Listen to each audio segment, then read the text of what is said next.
सबैजनालाई next analysis भिडियोमा स्वागत छ। मैले चाहिँ टिकटकमा मेरो टिकटक च्यानलमा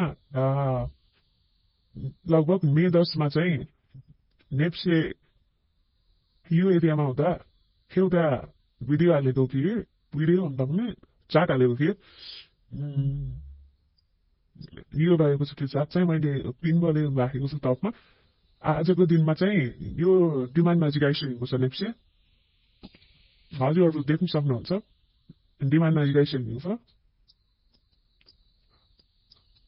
मैले चाहिँ यसैलाई किन डिमान्ड भनेको भन्दा चाहिँ किन चाहिँ यो लेभल नै पुगिरहेको थियो भन्दा किन भन्दाखेरि चाहिँ हाम्रो चाहिँ यताबाट झर्दै गर्दा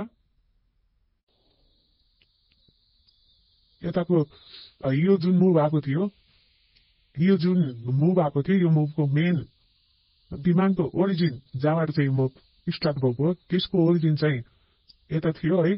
त्यो ओरिजिनमा चाहिँ ट्याप गरेर यसले चाहिँ आफ्नो टार्गेट, यसको टार्गेट चाहिँ यो थियो। एडिसनलको टार्गेट चाहिँ यो लोअर स्केल हो। लोअर स्केलको पनि यो स्केलको हायर स्केलको चाहिँ टार्गेट चाहिँ मिट गरिसकेको थियो। त्यही भएर हामीले चाहिँ यताको यो मुभको डिमान्ड ओरिजिनमा चाहिँ हामीले ट्रेड लिएनौँ।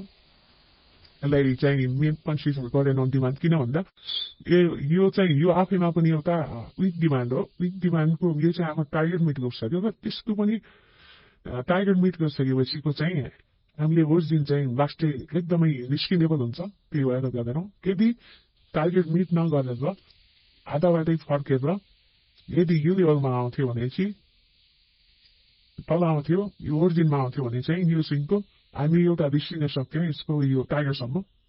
तर त्यस्तो भएन। त्यसैले चाहिँ हामीले यो रिस्की भयो। अनि त्यसपछि चाहिँ हाम्रो चाहिँ के हुन्छ भन्दा यो लेभलदेखि चाहिँ पुरै कम्प्रेस भयो।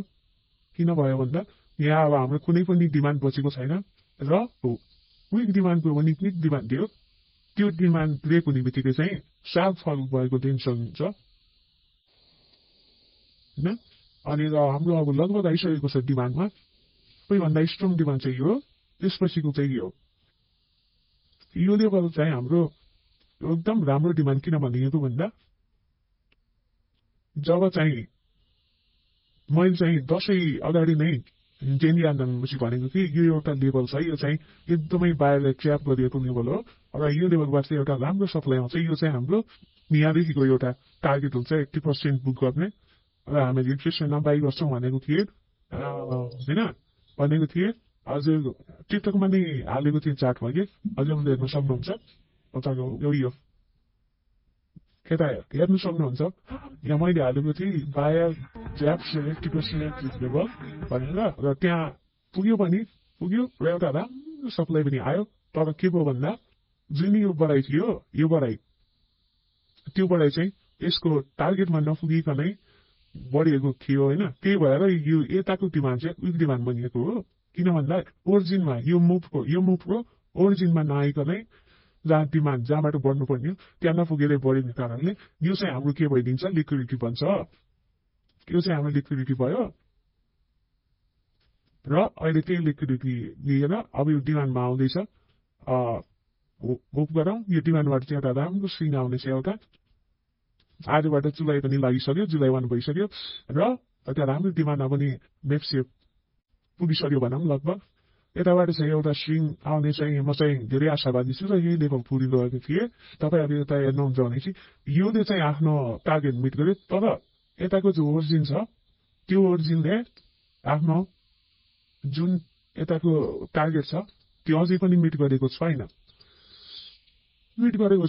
र यो टार्गेट नपुगिकनै फर्केको थियो। त्यसैले हाम्रो यता पनि के हुन्छ भन्दा यो चाहिँ लिक्विडिटी बन्ने छ होइन।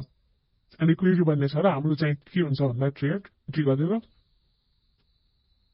यता स्टप लस राखेर हामी चाहिँ कम्तीमा पनि यहाँसम्म चाहिँ ट्रेड लिन सक्छौँ यसरी।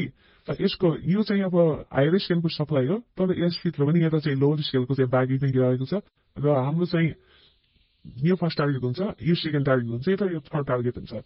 हामीले चाहिँ हेर्नुपर्ने कुरा के हुन्छ भन्दा यो जुन लिक्विडिटी बनेको छ त्यो लिक्विडिटीमा पनि हाम्रो एउटा चाहिँ ओरिजिन हुन्छ। यो मुभको ओरिजिन हुन्छ होइन। यो मुभलाई ल्याउने एउटा सप्लाई हुन्छ तर त्यो के हुन्छ विक सप्लाई हुन्छ त्यसले के गर्छ एउटा रिट्रेसमेन्ट ल्याउन सक्छ तल र त्यो सप्लाई रहेको छ तपाईँको यताले यो लेभलमा पनि हेर्नुपर्ने हुन्छ हाम्रो चाहिँ फर्स्ट टार्गेट चाहिँ एक्चुअली यो हो तर यसमा पनि हामीले कस्तो रियाक्ट गर्छ भनेर हेर्नुपर्ने हुन्छ र अर्को विक सप्लाई हेर्नुहुन्छ भने चाहिँ तपाईँको कता हुन्छ भन्दा यता रहेको छ एउटा अर्को सप्लाई विक यो पनि विक सप्लाई हो यो पनि विक सप्लाई हो यो चाहिँ हाम्रो टार्गेट हो है फर्स्ट टार्गेट चाहिँ यही हुन्छ यो सप्लाई र यो सप्लाईमा हेर्नुपर्ने हुन्छ र किन यो पनि एउटा विक सप्लाई भयो भन्दा किन भन्दा यहाँ हाम्रो ओरिजिन थियो ओरिजिनको जस्तै के भन्छ डिमान्ड बिकम सप्लाई जस्तै हो कि यहाँ ओरिजिन यहाँ हाम्रो डिमान्ड आयो फेरि यसको डिमान्ड यहाँ सिफ्ट भयो र यो डिमान्डलाई ब्रेक गरेर के भयो भन्दा डिमान्डको स्वप भयो कि यहाँ अर्को एउटा सप्लाई जेनेरेट भयो यहाँ यो एउटा सप्लाई हो विक सप्लाई हो यो पनि विक सप्लाई हो यो चाहिँ हाम्रो टार्गेट हो first target second target third target हामीले चाहिँ यताबाट एउटा ट्रेड चाहिँ लिन सकिन्छ है एउटा राम्रो डिमान्ड चाहिँ नेक्स्ट आइसकेको छ